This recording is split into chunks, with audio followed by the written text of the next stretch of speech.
గురించి నిలదీస్తూనే ఉంటాం, నువ్వు ఆంధ్రాకు అమ్ముడుపోయిన విధానాన్ని నిలదీస్తూనే ఉంటాం, ఎల్టీపీ పాలసీ ఇండస్ట్రీ కుంభకోణం గురించి నిలదీస్తూనే ఉంటాం, నీ పవర్ స్కామ్ గురించి నిలదీస్తూనే ఉంటాం, నీ యొక్క అవినీతి బాగోతాలు అన్నీ కూడా బయట పెడుతూనే ఉంటాం.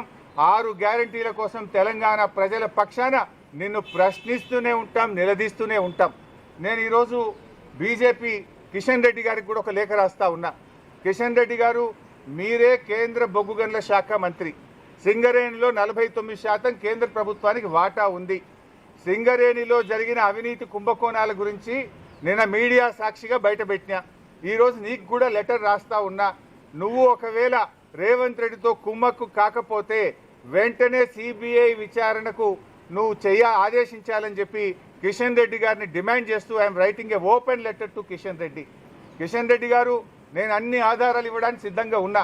రేవంత్ రెడ్డి బావమరిదే ఈ యొక్క కుంభకోణాన్ని ఎట్లా నడిపాడు, ఎట్లా ఈ టెండర్లన్నీ రింగు చేశాడు, మరి కోల్ ఇండియాలో కానీ అదేవిధంగా వెస్టర్న్ కోల్ ఫీల్డ్స్లో కానీ గతంలో సింగరేణిలో కానీ ఎప్పుడైనా -10 నుంచి -20 టెండర్లు పోతుండే.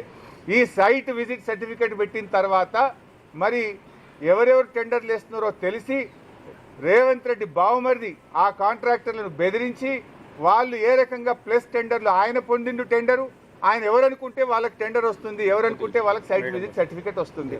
9E బ్లాక్ ఒక్కటే రద్దు చేయడం కాదు, ఈ టెండర్లు రద్దు చేయాలి. దీని మీద సిబిఐ విచారణ జరపాలని నేను నిన్న డిమాండ్ చేసిన.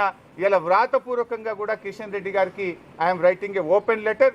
దీని మీద వెంటనే బీజేపీ స్పందించాలని, నిజానిజాలు బయటకు తీయాలని, ఈ దొంగల్ని అరెస్ట్ చేయాలని, ఈ అవినీతి సొమ్మును కక్కించాలని, ఈ రాష్ట్రానికి సింగరేణి కార్మికులకు జరుగుతున్న నష్టాన్ని మరి బయటకు తీయాలని చెప్పి మేము డిమాండ్ చేస్తూ ఉన్నాం.